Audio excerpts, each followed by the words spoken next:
Welcome to Faith Center Imus. Thank you for joining us in the service today. Now, let us listen to the ongoing message. Are you ready to receive the word today? Amen. Now again, turn your Bibles with me in 1 John chapter 5. 1 John chapter 5, and we'll just continue with our series. Praise the Lord. 1 John chapter 5, let's just read verse 4. For whatever is born of God overcomes the world. And this is the victory that has overcome the world, our faith. Say that with me, our faith. So here, for 9 Sundays now, if I'm not mistaken, including today, we have been talking about the series entitled Faith in Connection to Grace. Faith in connection to grace. Why are we talking about this? Because we understand, especially in these times, that the message of the Holy Spirit for the church is all about grace. Okay? Yung biyaya ng Diyos. That's the message of the Holy Spirit today. So we are just flowing with what the Holy Spirit wants the church to receive. The Bible tells us, Jesus Christ said, to those who have an ear to hear, let them hear. Okay, let them hear. So let us hear the message of the Spirit of God today. And the message of the Spirit of God today, at least I could say this, for our church, is the message on grace. But there should always be a balance when we talk about the grace of God. Ang nakakalungkot kasi, there are some preachers today, they pull a truth to the extreme and it produces error. That's the problem with some preachers today. I am not blaming them for the point that they're wrong in their teaching, but rather they just go to the extreme na minsan wala nang balance. As I said, there is only one gospel in the Bible, and that is the gospel of Christ. The gospel of Christ involves the gospel of grace. The gospel of Christ involves the gospel of faith. The gospel of Christ involves the gospel of the kingdom, the gospel of love, all-inclusive in the gospel of Christ. But there is only one gospel in the Bible, and that is the gospel, the good news about Jesus Christ. Can you say amen? So now we understand for so many Sundays that we taught on the message on grace, knowing that God's grace is actually God's doing or God's working independent of us. In other words, kumilos na ang Diyos na hindi tayo kasama. It is not based on our performance. It is based on what Jesus Christ did on the cross of Calvary. That's grace. In other words, we had nothing to do with our salvation. We had nothing to do with our healing. We had nothing to do with our prosperity. It was all through the finished work of Jesus Christ. The only part that we have to play in this whole scenario is our believing on what Jesus Christ has done. Yun na naging issue eh. And some believers today don't even understand. In fact, there are so many Christian churches just like us. They are bound by religious tradition. Why? Because they don't really understand what grace is all about.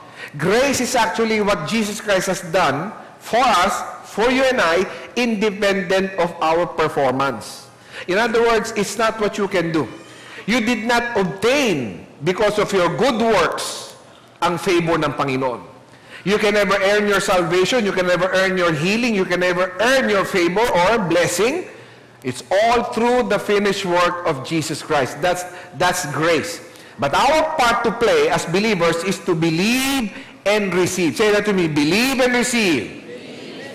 That's our part in this whole scenario, this whole message about grace. So grace is God's part. Faith is our part. Grace is actually where we all begin. Lahat tayo nagsisimula sa grace. Nobody can start with another message. No. Every human being started in the grace of God. The Bible tells us in Acts 17, I think in verse 28, in Him, in Jesus Christ, in grace, we live, we move, and we have our being. So in other words, apart from Jesus Christ, apart from the grace of God, we cannot do anything. Wala tayo. You can never even live. You can never even move. And you can never have your own being without or apart from the grace of God. So napakahalaga ng grace ng Panginoon. We all begin at the grace of God. It's actually the common denominator. The good news is, every human being received the same amount of grace. Amen? Hindi lang po yung salvation, the grace for salvation, ay hindi lang mo binigay para sa atin na mga born again na. Okay? The grace for salvation has been given to all men. Okay? The Bible tells us in Titus chapter 2 verse 11, the grace of God that brings salvation has appeared to all men. Okay? All men, ano sa Tagalog ang all? Lahat. Sa lahat ng tao. But does that mean that all men are saved? Of course not. Men had to have faith on what Jesus Christ has done. You see? Listen to me. Hindi na issue ang sin eh. Sin is no more the issue. Sin has been dealt with doon sa cross of Calvary. Every punishment, every sin was placed on Jesus Christ so we can be free from it. Not that we do not sin, but even though we do sin, yung judgment nun ay nandun na kay Jesus Christ. So the message of the gospel is this. People, you have been set free from sin. It's not about what you have done. It's what you want to believe and believe on Jesus Christ that will cause you to receive your redemption. In other words, yung pananampalataya natin sa Panginoon ang issue. Some people would think, matindi ang kasalanan nito eh. This person ay marami siyang mortal sin. Marami siyang kasalanan. But sin is not more the issue. The issue is, do you believe that Jesus is the Son of the living God? Yun. And the moment you believe, praise the Lord, every benefit of the kingdom, the inheritance belongs to you already. What Jesus Christ purchased on the cross, you also will experience. You will experience life, experience health, and you will experience prosperity beyond your dreams. But notice, as Pastora mentioned a while ago, we are rich, we are blessed, we are prosperous. Okay? Now, why is it not happening sa ating buhay? Bakit hanggang wala akong pera sa bulsa? Bakit wala akong pamasahe? Hindi ko mabayaran na aking mga bills. Why is it like that? Because the important part we play is faith. The Bible tells us, whatever is born of God, the verse we just read, overcomes the world. So we all begin, praise the Lord, the moment you get born again, we all begin as an overcomer. Pare-parehas tayo. Wala ka pang ginagawa, wala ka pang proof sa buhay mo, but you just got saved, you got born again. We all start as an overcomer. Can you say amen? Okay? But the Bible tells us we can live an overcoming life even on a daily basis. That's why the Bible tells us, and this is the victory that overcomes the world, our faith. So grace is important, faith is important as well. Okay? In other words, I remember Ephesians 2:8, we were saved by grace through faith. Grace through faith. Not just by grace, not just by faith, but grace through faith. Faith is actually the entrance, Romans 5:2 tells us, into this grace. The access into this grace. Praise the Lord. So, faith is also important. And that is actually what we're talking about. We are learning for many Sundays now.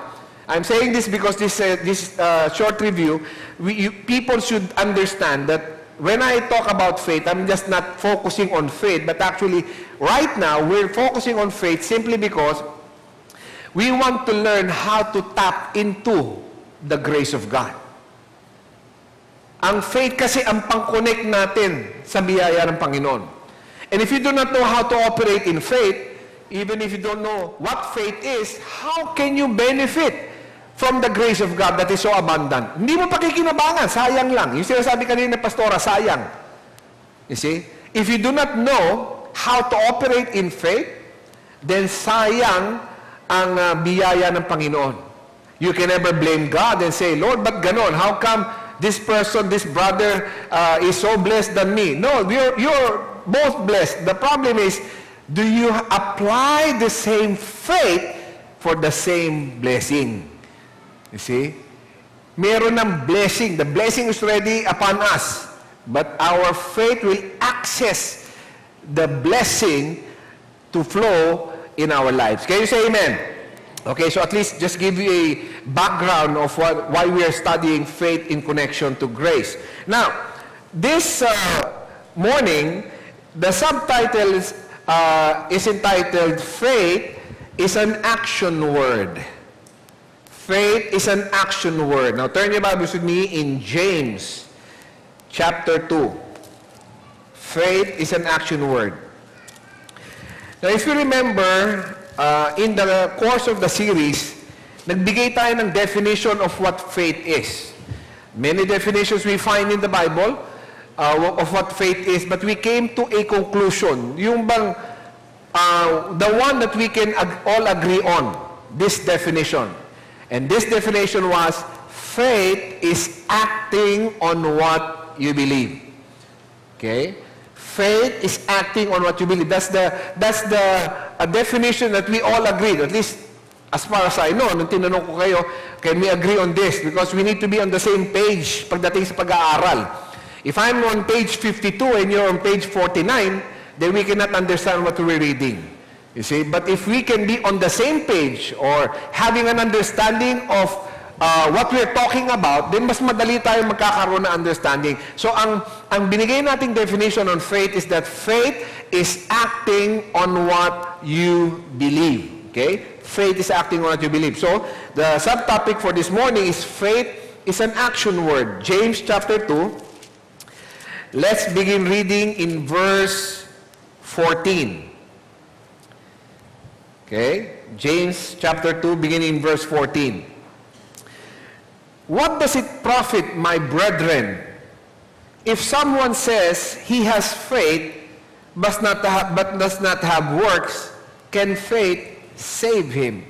Now you have to understand, let me just say this in the beginning, that the word salvation here, or the word savior, is not referring to salvation natin from yung going to hell, okay, na tayo ay sinave ni Jesus Christ. No, the people that he was addressing this to, si James, ang kausap niya mga believers niya.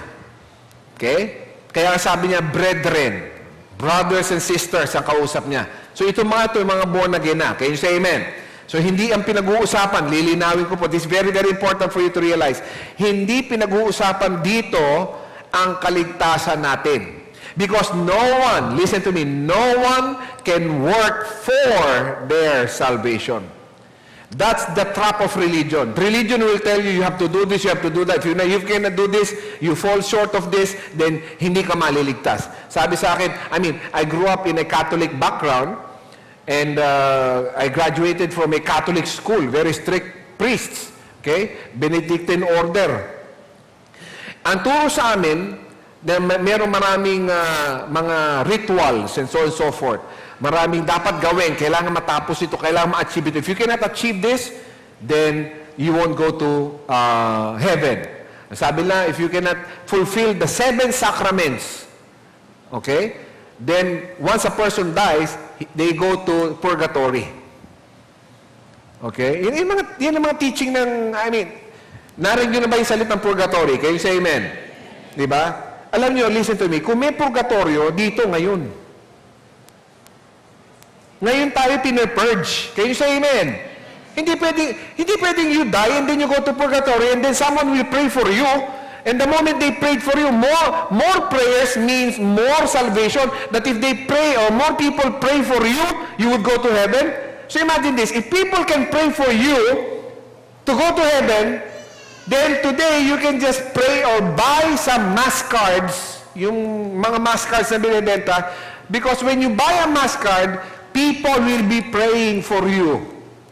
So if they can pray for you in order for you to be saved, then just buy many mass cards today and do whatever you want to do. Gawin mo na gusto, magwala ka na. Pwede na ako magwala ngayon. Bakit? May mga mass, binili ko ba naman 100,000 mass cards?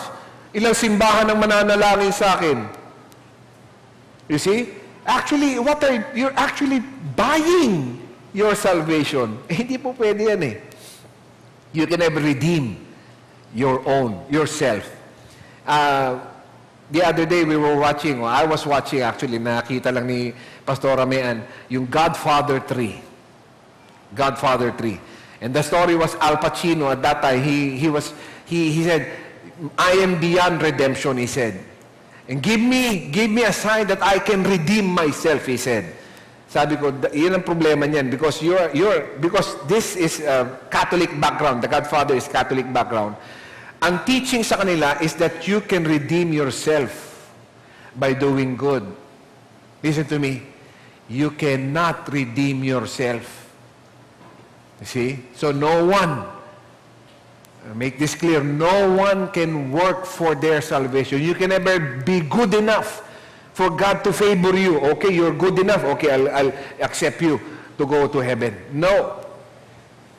It is by purely the grace of God and the works of Jesus Christ on the cross. What He is asking from us is paniwalaan natin ang ginawa ni Jesus Christ sa cross of Calvary. So this is actually not talking about salvation.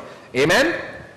This is not talking about salvation. So again, verse 14, what does it profit my brethren? Okay, brethren, brothers and sisters, if someone says he has faith but does not have works, can faith save him?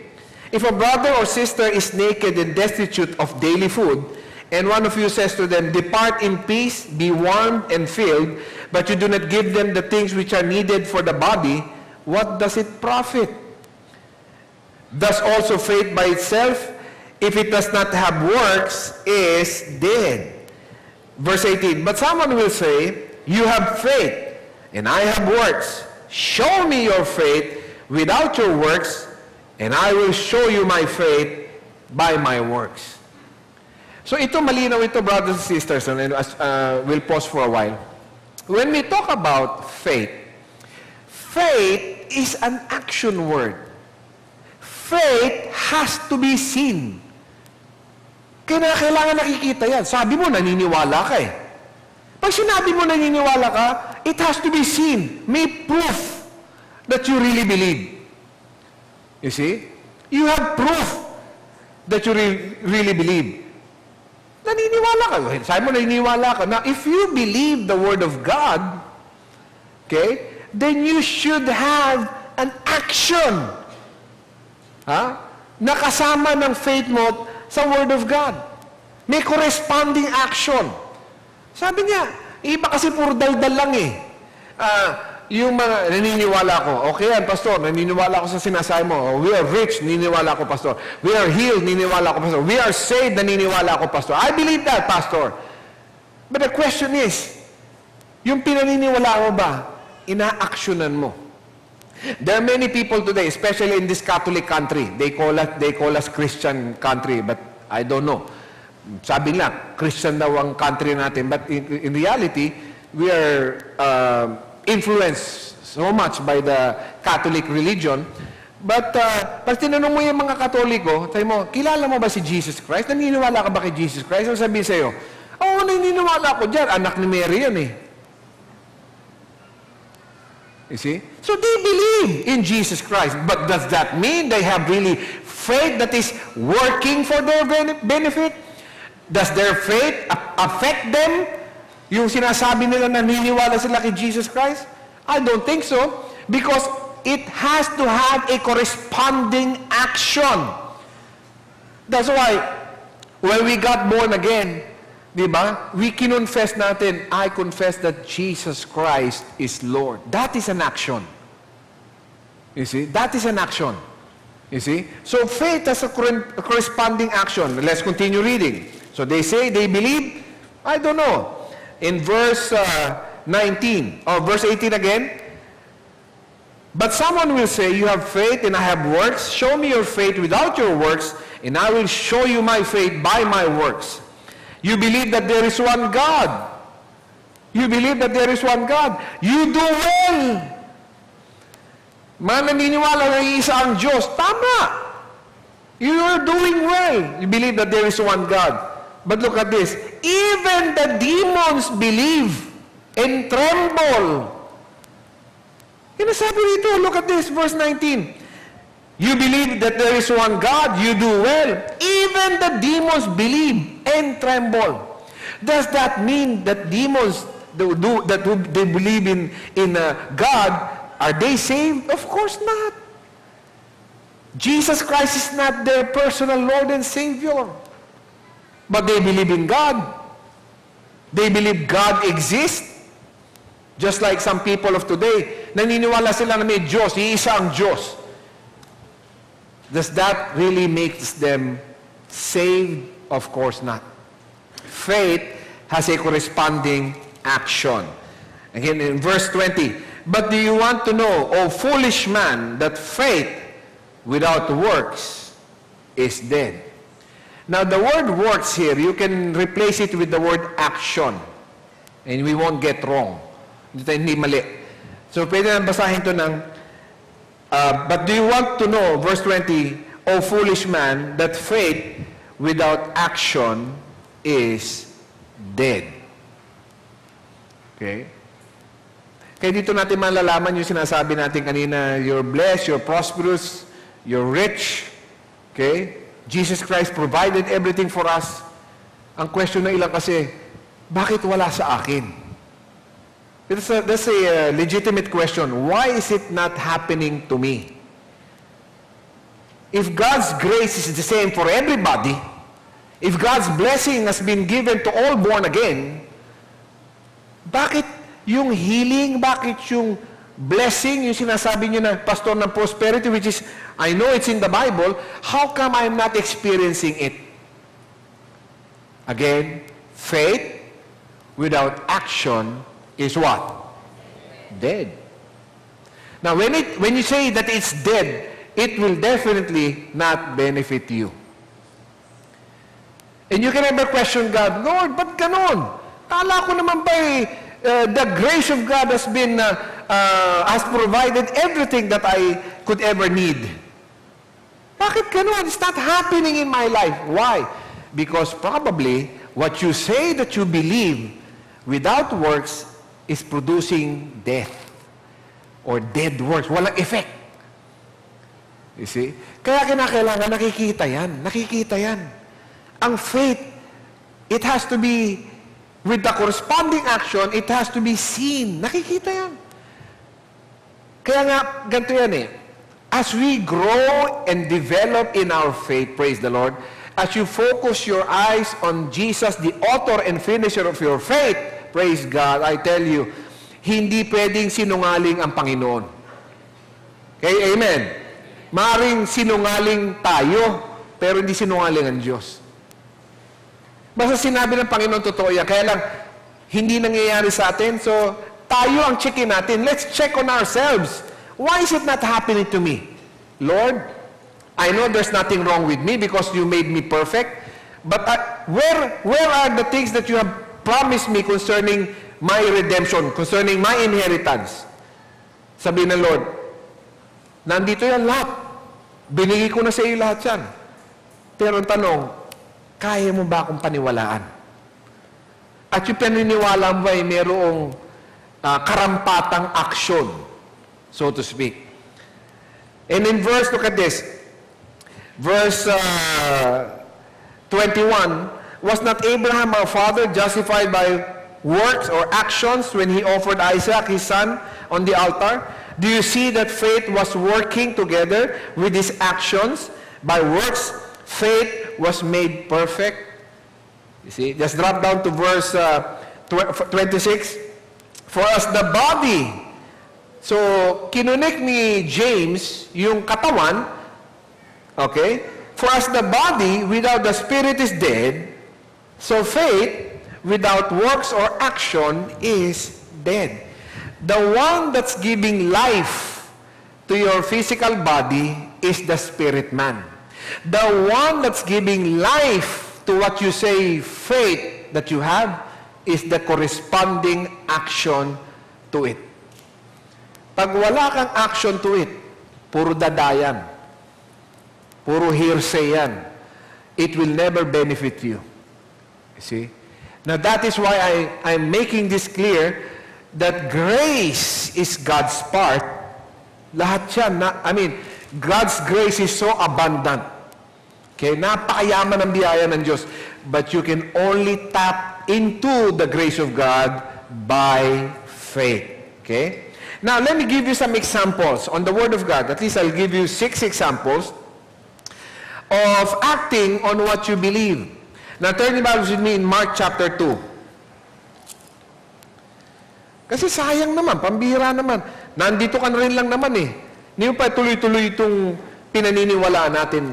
I mean, you're already born again, you receive Jesus Christ as your Lord and Savior. How come hindi mo pa ituloy-tuloy?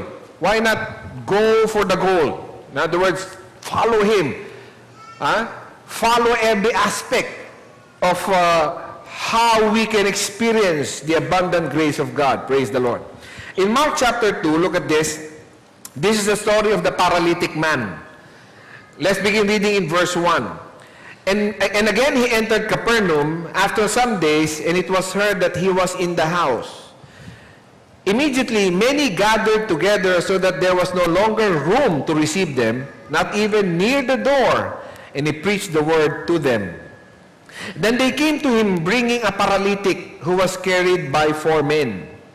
And when they could not come near him because of the crowd, they uncovered the roof where he was.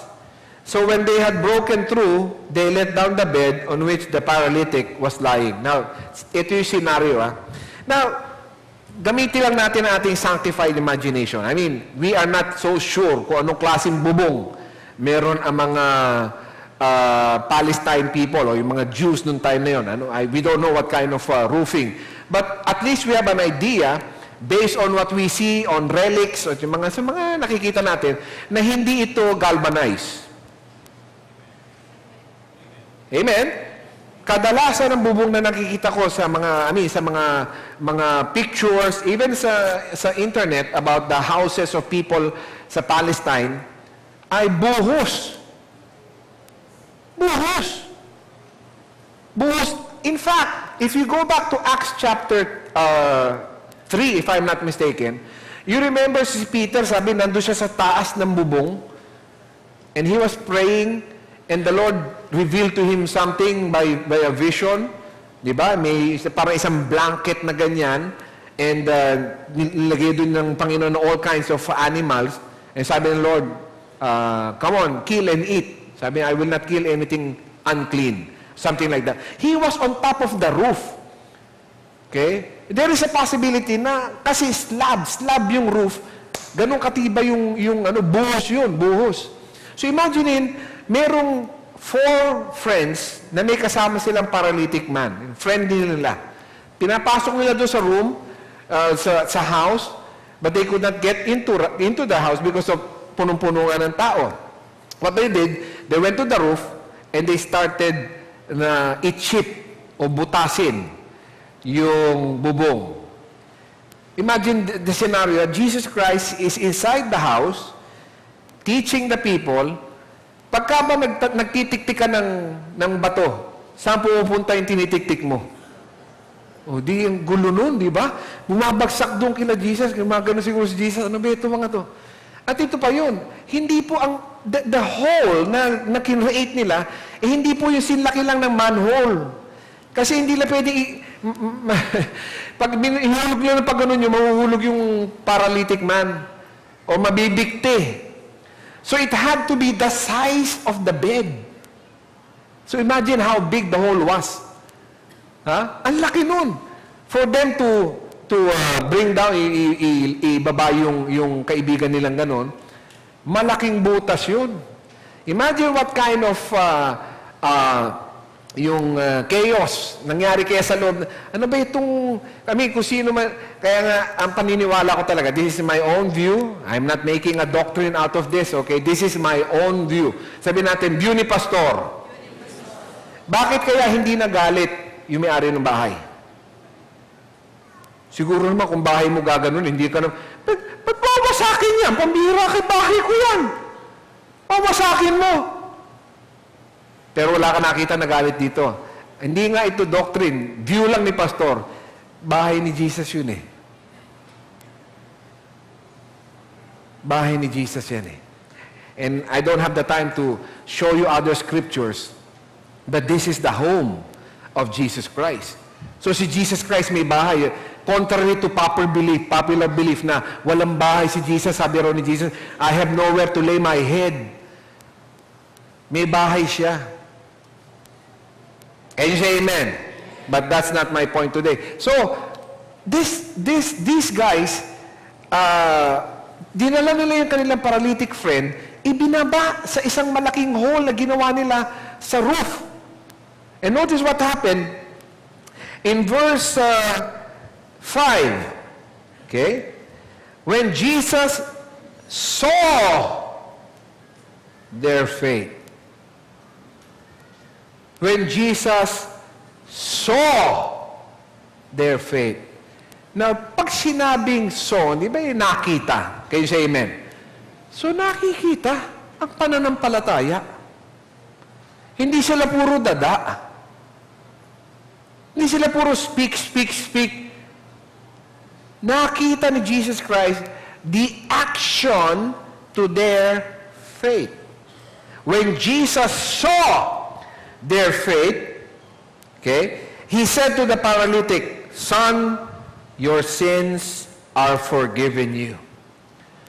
So Jesus Christ saw their faith. So yung action nila was to bring the paralytic friend, and then yung sa sobrang paniniwala na malapit ko lang kay Jesus tong friend ko, if I can just get an opportunity na mailapit ang friend ko kay Jesus Christ, I know he'll be healed.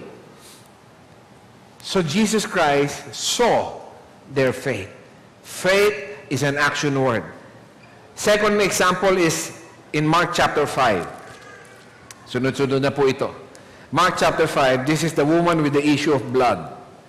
Mark chapter 5, verse 25. Now a certain woman had flow of blood for 12 years and had suffered many things from many physicians. She had spent all that she had and was no better, but rather grew worse. When she heard about Jesus, praise God forevermore. When she heard about Jesus, listen to me, brothers and sisters, this morning you are hearing about Jesus Christ. Just like this woman, when she heard, and when now you're hearing the Word of God, you're hearing Jesus Christ being proclaimed. This woman said, when she heard about Jesus, she came behind him in the crowd and touched his garment. In verse 28, for she said, if only I may touch his clothes, I shall be made well. In verse 29, immediately the fountain of her blood was dried up, and she felt in her body that she was healed of the affliction. Now you have to understand, there is a, how should I call this? Meron pong cleansing ritual ang mga Jews. Women that goes through a period, yung every month, di ba, may period ang mga babae. Okay? Yung period na yun, nung sila'y nagkaroon, nilalabas sila ng community. May isang lugar outside of the city that they can gather until matapos ang kanilang menstruation. Okay? Now, some people might say, napaka-racist naman ng mga yun. No? That's how their culture at that time was. Lalabas yung, basta may dugo, ilalabas yan dyan. Okay? And then after nun, pagbalik nila, they have to present themselves to the priest. Sabihin, okay na, pwede ka nang makihalumilo sa mga tao. So imagine this woman had an issue of blood for 12 years. So she was actually separated from the crowd. But because of her desire to receive the healing power of Jesus, the moment she heard that Jesus Christ was passing through at least the area where she was, mayaman na babae ito eh. Malamang she had their own pad outside the city just for her to stay and, you know, just to be comfortable while she was being treated. Nung narinig niya si Jesus Christ, she pressed into the crowd. Now, may law, I think it's in the book of Leviticus, may law ang mga Jews that the moment you go into a crowd na meron kang ganon, you have an issue of blood, you can be directly stoned to death. kaagad-agad. Because they say that unclean yan, unclean. Pwede siyang batuhin kaagad. But yung babae, she did not even thought of what will happen to her kasi sa ginawa niya. I mean, with an issue of blood and you go into a crowd, you see, and there are religious people there. But she acted on what she believed.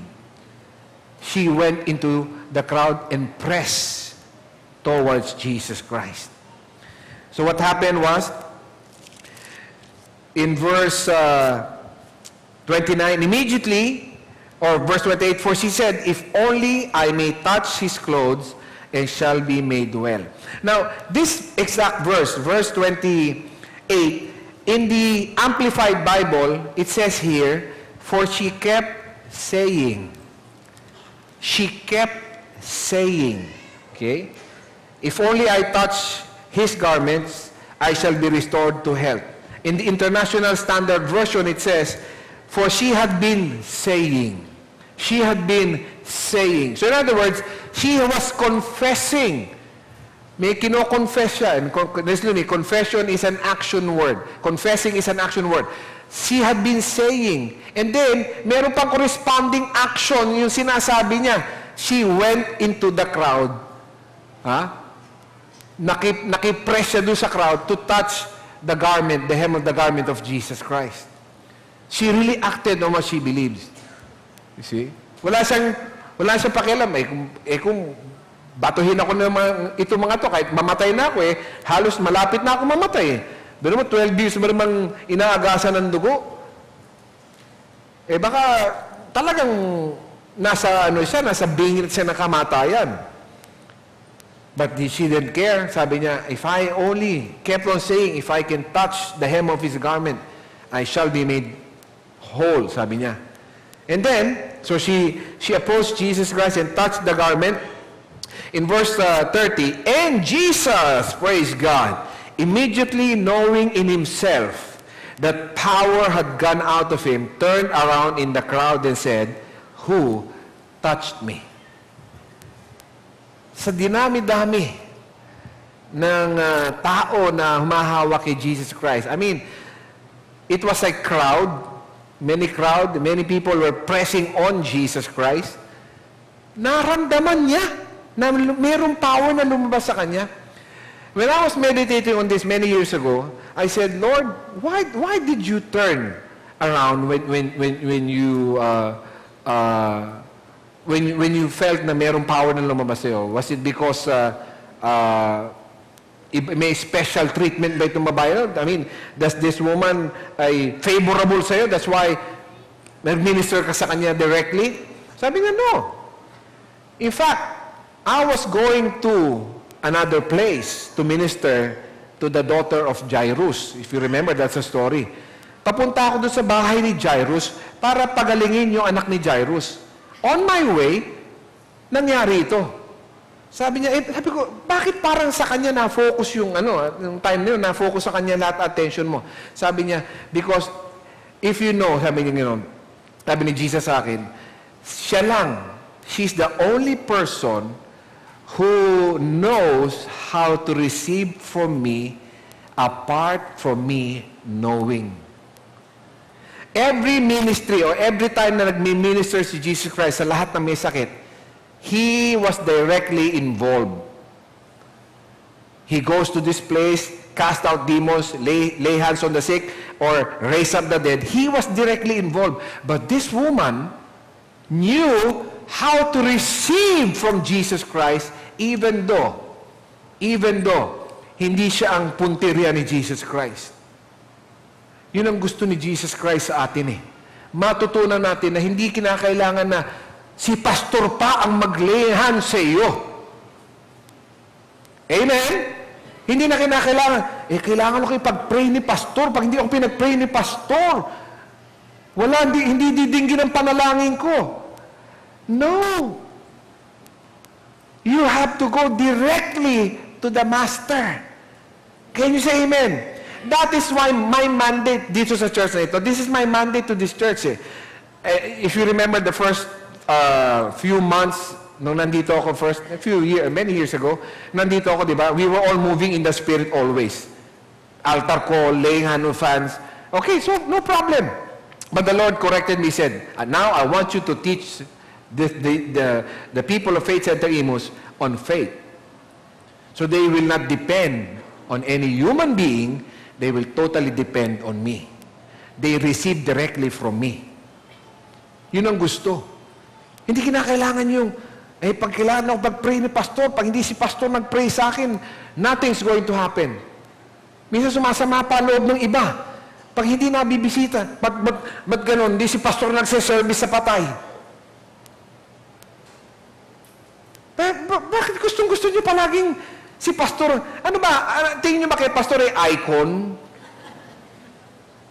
Na pag si pastor ang nag-minister sa patay, matutuwa yung patay. O ginagamit yung si pastor na parang, at least, si pastor yan eh. You know, the same anointing that's in my life is the same anointing that's in your life. There is no lesser or higher or greater Holy Spirit. There is only one Holy Spirit. Amen. You see? Now, I am doing my part. Our leaders, they're doing their part. Don't question the church.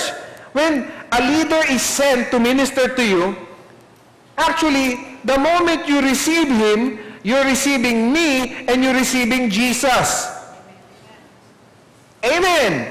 So, hindi pwedeng, hindi kasi si pastor hindi ako na. Hindi ako pupunta dyan. Hindi ako binibisita ng pastor. Bakit yung pastor nyo? Hindi nagpupunta pag iniimbita sa mga weddings, sa mga wake services. Alam nyo, pag ginawa ko lahat ng wake services, ginawa ko lahat ng wedding, mangangayayat ako ng sobra, makakalbo ako, mahuhukot ako. You see? Para sa akin, that's the work of the ministry. Ministering to people is the work of the ministry. Can you say amen? And that is part of your work. My work is to equip you, to teach you, to encourage you, for you to do the works of the ministry. Not for the pastor to do everything. Amen? Kasi kung ako lahat ang gagawa, ganun na nga nangyari. I mean, those of you who came from other churches, alam niyo naman yan Si pastor laging ganito, si pastor ganyan, si pastor ganito. Wala na time si pastor sa family niya, wala na time si pastor sa sarili niya. You see? You probably know this. Some of you know this. Wala nakakaalam ng cellphone number ko kundi yung mga malapit sa akin. Wala. Kasi sa akin, every ministry, every situation that needs ministering has to go through the church. In other words, meron tayong opisina. Kung kayo, meron kayong trabaho. Di ba? Hindi pwedeng istorbohin kayo sa trabaho niyo ng bigla-bigla. Kinakailangan mayroong protocol na susundin. Pagpasok mo sa building ng office ninyo, may gwardiya. Kailangan check-in yung inyong gamit. Can you say amen? If they're doing it there, ano naman ang reason na hindi natin dapat gawin dito? Lagyan natin ng order ang ating ministry. Amen? You see?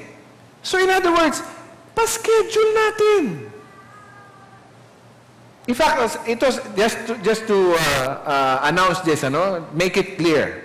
Kahit na mga F12 primary, lalaki man o babae, kung may kailangan kayo ng si ganito, ilalapit niyo for appointment na anak, tumiretso kayo kay Sister Lenny. Huwag kayo hindi diretso kay Pastora. Kasi parang lumalabas, parang mas may pabor ako kay Pastora kasi ako magte-text Hindi magandang tingnan We want to treat everybody equally. Amen? So let's go through the process. Kung mayroong magpapa-counseling, you go to the office, sabihin nyo, ito lang gusto mong pa-counseling. Sinong gusto mag-counsel? Si pastor, si pastora, o si ganito, si ganyan. Let's go through the process. Respect natin yung process. You see? Because the same anointing that is in your pastor is the same anointing that's operating in you. Walang special na anointing, na more special than the anointing that's in you. Hindi pwedeng, may pangalan kasi si pastor, Pastor Reverend Michael Archangel. Ba't matawa kayo? Ba't nakakatawa ron? Talaga, second name ko yun. Bambira naman kayo. Archangel. Noong una, nahihiya ako dyan. Pero sabi ko, that's what I was given as a name. Di honor ko. Dati pag tinatawag ako Michael, nagagalit ako. Tigilan mo nga ako, hindi ako Mike, pwede na Mike. But Michael is a good name. Michael means who is like the Lord. Yes. You see? So in other words, hindi dahil sa si pastor kasi reverend. No. Walang, alam mo, ang pinagkaiba lang natin siguro is not the anointing. The only difference that you and I actually are experiencing is the calling.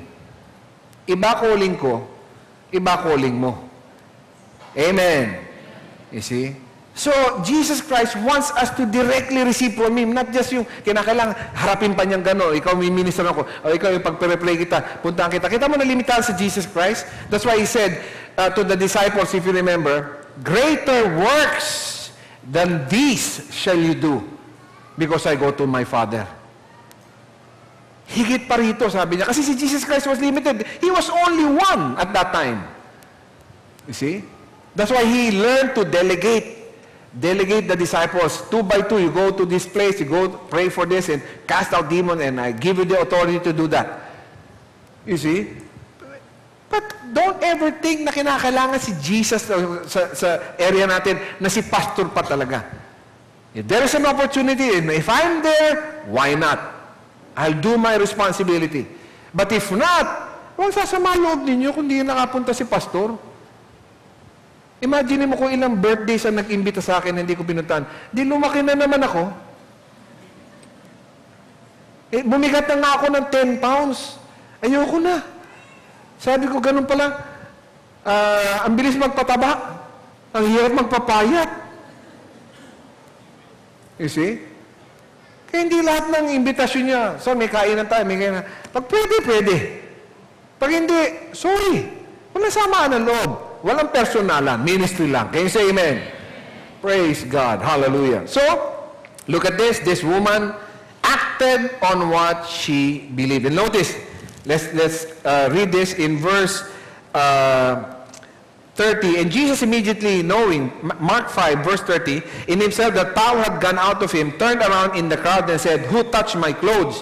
But his disciples said to him, you see the multitude thronging you, and you say, who touched me? And look around and to see her who had done this thing. But the woman, fearing and trembling, knowing what had happened to her, came and fell before him and told him the whole truth. Look at this, verse 34. And he said to her, daughter, my faith has made you whole. Yung ba nakalagay sa Bible nyo? Ang sabi nakalagay sa Bible nyo?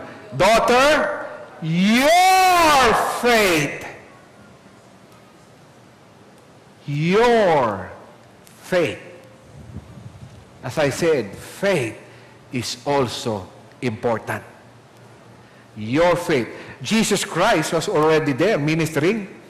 The anointing, the power. Jesus Christ is the grace of God Himself in person. Available na yun. Pero yung faith ng babae na yun, when she connected to the grace of God, praise the Lord, it became the entrance or the access for her to receive her healing. You see? So faith is acting on what you believe. Another example is Mark chapter 10. Mark chapter 10. Praise God. In verse 46, this is the story of blind Bartimaeus. Verse 46, now they came to Jericho as he went out of Jericho with his disciples and a great multitude. Blind Bartimaeus, the son of Timaeus, sat by the road begging. And when he heard, praise God for hearing Jesus. When he heard, of course, blind siya, he can only hear. When he heard that it was Jesus of Nazareth, he began to cry out and say, Jesus, Son of David, have mercy on me. And then many warned him to be quiet. But he cried out all the more, Son of David, have mercy on me. So Jesus stood still and commanded him to be called. Then they called the blind man, saying to him, Be of good cheer, rise, he is calling you. Look at verse 50. And throwing aside his garment, he rose and came to Jesus. Minsan binabasa lang natin to, we don't even understand what's the purpose of Mark writing, throwing off his garment. What's the connection of the garment? You have to understand, in the Jewish culture, like for example, to give an illustration, ang mga prostitutes during those times, okay, if you are marked as a prostitute, kunwari, na markahan ka na isang prostitute, you have to shave your head. People should know that you are a prostitute. Kaya mga prostitutes doon, nagwiwig. Kailangan. Halatang halata kagad. This is a prostitute, halata. Nakawig. At least sa kanilang paniniwala. So the women who were prostitutes at that time, sineshave ang head. Now, how about the blind people? Ang blind people, they are given by the government, okay, a blanket that has one color for all the blind people. One color. In other words, once you see this person with a blanket with this color, this person is blind. Alam mo kagad na blind ito. So you would know how to respond or assist a blind person. Can you say amen? So in other words, blind Bartimaeus was wearing a particular blanket that actually identifies him as a blind person. Notice what he did. Notice what he did in verse 50. And throwing aside his garment, he rose and came to Jesus. Hindi pa nga natatanggap ang healing, but he believed because this is Jesus, hindi na ako bulag. Can you say amen? And he approached Jesus Christ. That was his faith. Acting on what he believed. I believe I'm healed. Tinanggal niya yung garment. And yet, alam natin, bulag pa siya. He was still blind at this point. And then he approached Jesus, verse 51. So Jesus answered and said to him, What do you want me to do for you? The blind man said, Rabboni, or Rabboni, that I may receive my sight. Then Jesus said to him, Go your way. My faith has made you well. Yung ba nakalagay? Ano sabi?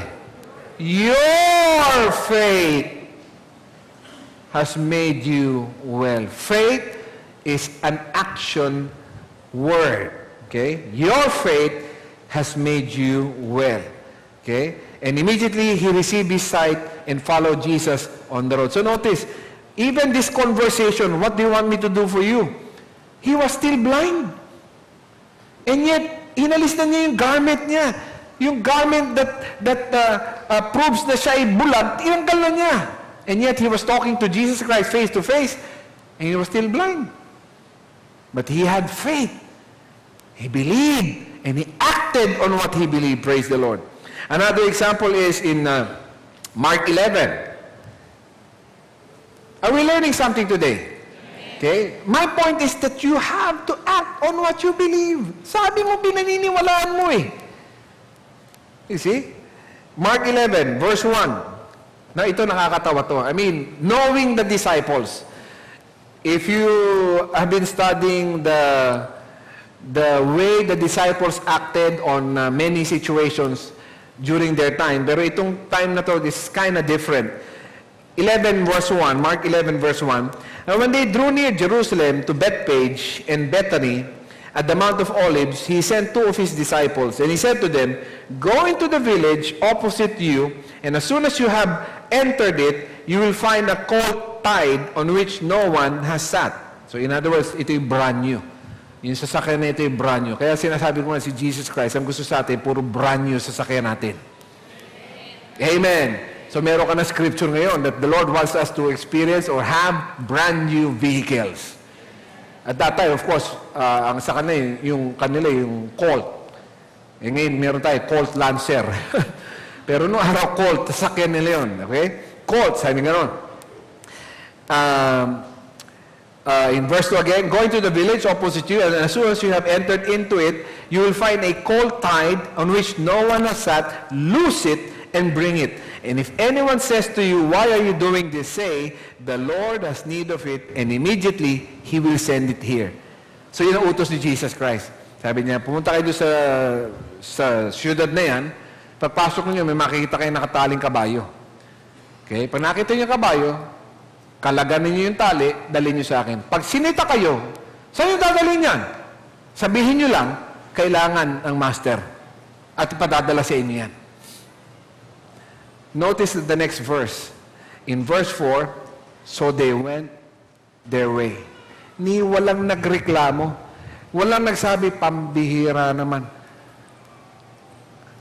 Kung tayo ipahuli, kukunin natin kabayo, hindi naman atin, may-ari nun eh. Kung pahuli tayo na, talaga naman si Jesus, talaga pinapahamak tayo palagi eh. Kala ko ba mahal kami nito? Kala ko ba mahal mo kami, Panginoon? Why are you allowing us to be caught stealing? You see? Walang reklamo. They went their way. Now, imagine this. Kunin mo to scenario na to. For example, sinabi ko sa'yo, ako na lang ha. Okay? Rick, mamaya, paglabas ng service, may makikita kang bagong brand new. Ano ba yan? Bago na, brand new pa. Bagong bisikleta dyan. Kunin mo. Sabi mo, kailangan ko. At kung meron sumita sa'yo dyan, sabi mo, kailangan ni pastor. Tingnan ko kung anong magiging iisipin mo. Baka sabihin nito, tindi naman ni pastor. Mukhang nahihibang na itong pastor na ito.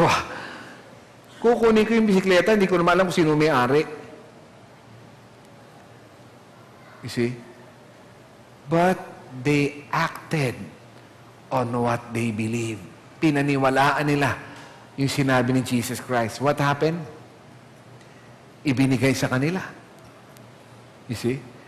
So, the disciples, at least at this particular example, showed us that they were willing and they acted on what Jesus Christ said. They believed on Jesus and then they acted on what Jesus Christ said. Natanggap nila yung colt. And this was the colt that Jesus Christ used on His triumphal entry. Okay? Sa Jerusalem. Now, another example is in Mark 14. Mark 14. Praise the Lord. Now, this is actually the time when Jesus Christ was about to prepare for the Passover. Okay, yung Last Supper. Mark 14, let's begin reading in verse 12. Now, on the first day of the unleavened bread, when they killed the Passover lamb, His disciples said to Him, where do you want us to go and prepare that you may eat the Passover? Verse 13, and He sent out 2 of His disciples and said to them, go into the city, a man will meet you carrying a pitcher of water, follow him. Wherever he goes in, say to the master of the house, the teacher says, where is the guest room in which I may eat the Passover with my disciples? Then he will show you a large upper room, furnished and prepared. There make ready for us. So ganun naman. Sabi ni Jesus doon sa dalawa niyang disciples, sabi niya, pumasok kayo dyan sa lugar na yan. May makikita kayong mama, may pitchel. Sundan nyo. I mean, what are the odds na iisa lang ang taong may pitchil doon sa lugar na yun? You have to remember, ang kuwaan ng tubig at that time ay well. So maraming may pitchil. And yet, sabi niya, meron dyan sa lubungin. Kung saan man pumasok yung may pitchil na yun, may-ari nung lugar, tanungin mo kung saan pwede mag-set ng Passover ang mga disciples. And look at verse where are we? Verse 16. So his disciples went out and came into the city and found it just as he had said to them, and they prepared the Passover. Walang reklamo. They just obeyed what Jesus Christ said. They acted on what they believed. Okay? Another example, or this is the last example, in John chapter 2. See, I have shown you example after example of how it works. You say you believe, then act on it.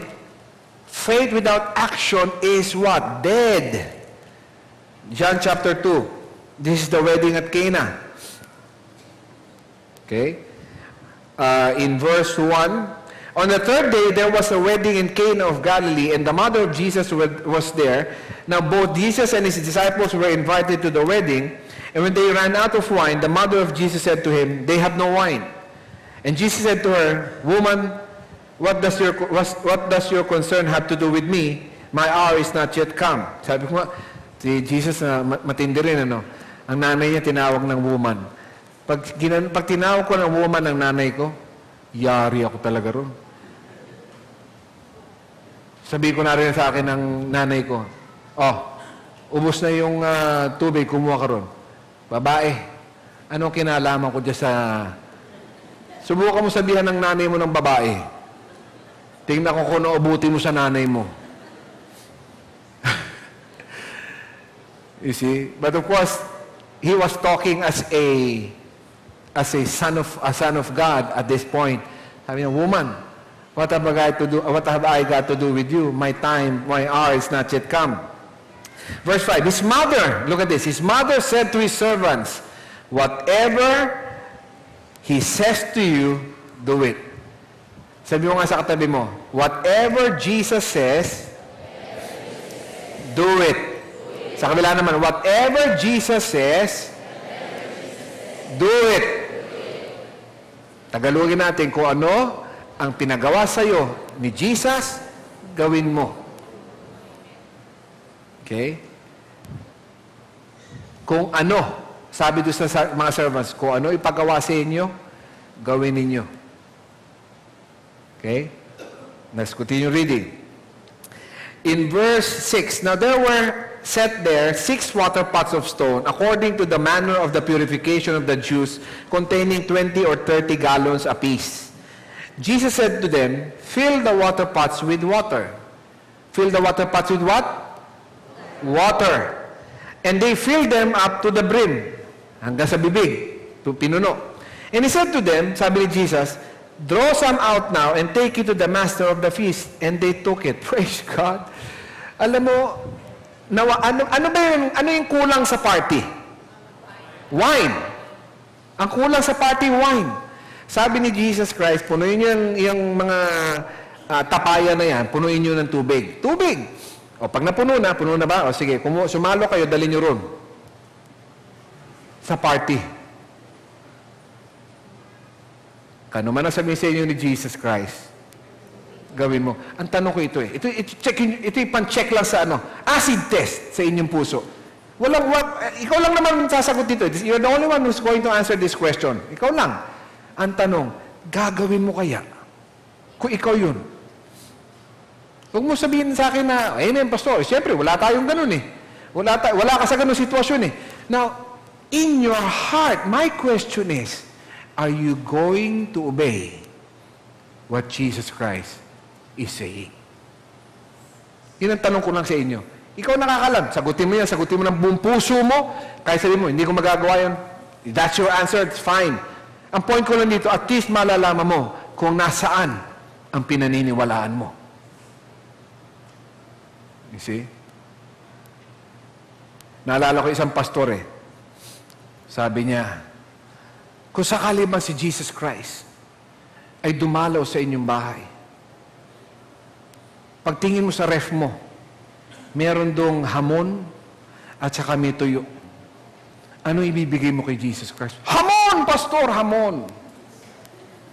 Kung sakali nakita mo sa ref mo, may tubig at saka merong coke, ano ibibigay mo kay Jesus? Coke, pastor, coke! Eh ngayon ang offering time. Ngayong offering, Kung meron ka 1,000 sa wallet mo, at meron ka 5 piso, ano ibibigay mo? Tahimik eh. Una, hamon, Jesus. Yung Coke, Jesus. Pagdating na offering, ala na yung 1,000. Ang point ko, I'm not, wala akong pinipilit na, sinasabi ko lang point, ano ang heart mo? Can you follow the instructions of Jesus just like the instructions na binigay niya sa mga servants na ito? You see? Tubig yung kinuha nila. Tubig eh. Tubig. But what happened? In verse 8, and he said to them, draw some out now and take it to the master of the feast. And they took it. When the master of the feast had tasted the water that was made wine and did not know where it came from, but the servants who had, look at this, but the servants who had drawn the water knew. Alam ng mga servants yung kinuha nila tubig. Pero yung master of the feast, hindi niya alam. Ang pag-taste niya, wine na. Pero tubig yung, alam ng mga servants, tubig yung dinala nila. So they acted on what they believed. The master of the feast said to him, every man at the beginning sets out good wine, and when the guests have well drunk, then the inferior. You have kept the good wine until now. Praise God. So yun ang sinasabi ko eh. Sabi mo, pinaniniwala mo si Jesus Christ eh. Sabi mo, you believe on the Word of God. Didn't he say you believe the Word of God? Let your actions prove it. Let your actions prove it. You see? Now, in closing, basically, some of the pointers that I mentioned in the examples is that people were saying what they believe. Yun ang lumalabas sa kanilang puso. The question is, ano ba ang lumalabas sa bibig na laman ng puso mo? The Bible tells us, out of the abundance of the heart, the mouth speaks. Okay? The Bible tells us in Proverbs chapter 4 that we need to guard our hearts, for out of our hearts are the issues of life. Okay? So what are you allowing to come out of your mouth? Ano yung binasahin mo? The woman with the issue of blood, she kept on saying, if I may only touch the hem of his garment, I shall be made whole.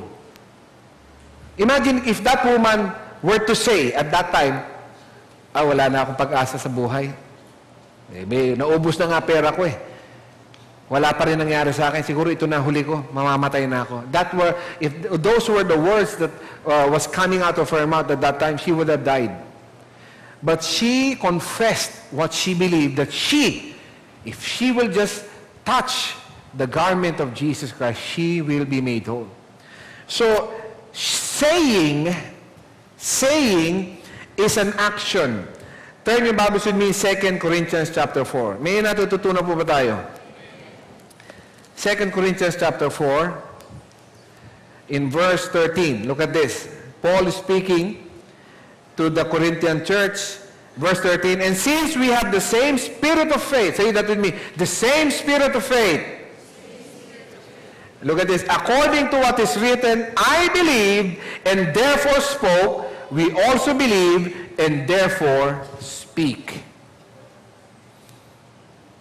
You see? You believe, then you speak it. You believe, speak it, and once you speak it, that is already an action, or that is an act on what you believe. Okay? Sabi ng Contemporary English Version, in this the same verse, 2 Corinthians 4:13, in the scripture it says, I spoke because I had faith. We have that same kind of faith, so we speak. Again, in the scriptures it says, I spoke because I had faith. We have faith. We have that same kind of faith, so we speak. So speaking is an action word or action. That is an appropriate action to what you believe. Kung ano yung sinasabi mo, yun ang pinaniniwalaan mo. Yun ang pinaniniwalaan mo. That's the bottom line. That's why when you're praying, listen carefully. This will help a lot of you. When you're praying, kalimutan mo na yung prayer that you learned when you were young, that you can pray in silence. Silence. Dinagdagan ko na. Pray in silence. I mean, di ba pagka merong kakain sa labas, di ba? O, nag-pray ka na ba? Oo, pray na ako. Hindi ko nadinig eh.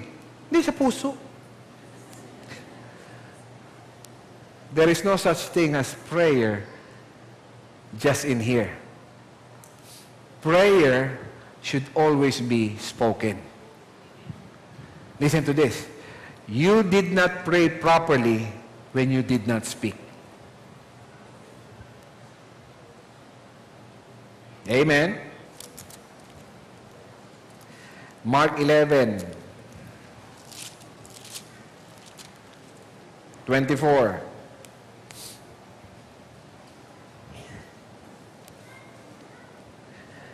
Therefore I say to you, whatever things you ask,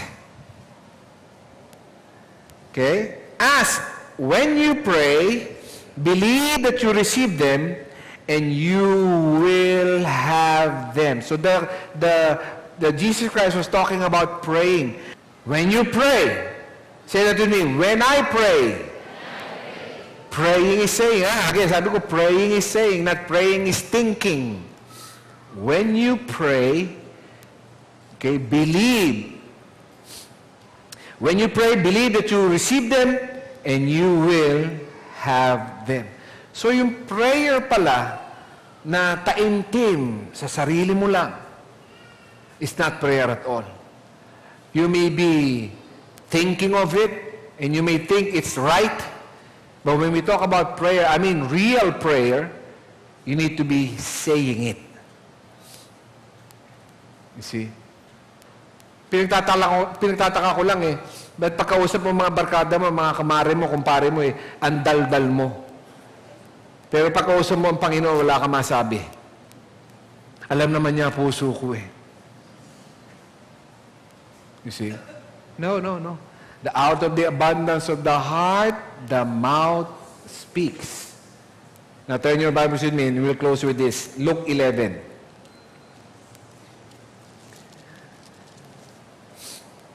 Luke 11. In verse 1. Now it came to pass, as he was praying in a certain place, when he ceased, that one of his disciples said to him, Lord, teach us to pray, as John also taught his disciples. So sabi ng disciple, Lord, teach us to pray. Lord, teach us to pray. Okay? Look at this, verse 2. So he said to them, when you pray, think.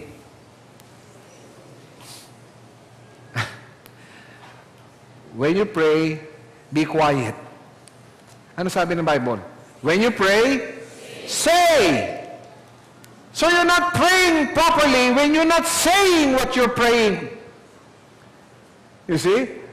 So kalimutan ninyo yung mga prayer na, ano ginagawa mo? Wala akong masabi. Pati nga nung araw na nasa simbahan akong Katoliko, yung merong isang portion ng Mass na sinasabi, peace be with you, di ba? Peace be with you. Pati ba naman yun, hindi mabigas ng maayos eh. Pati yung peace, hindi nga mabigas eh. Pakayang panalangin tama. Peace be with you nga, hindi mo masabi, pakayang prayer na tama.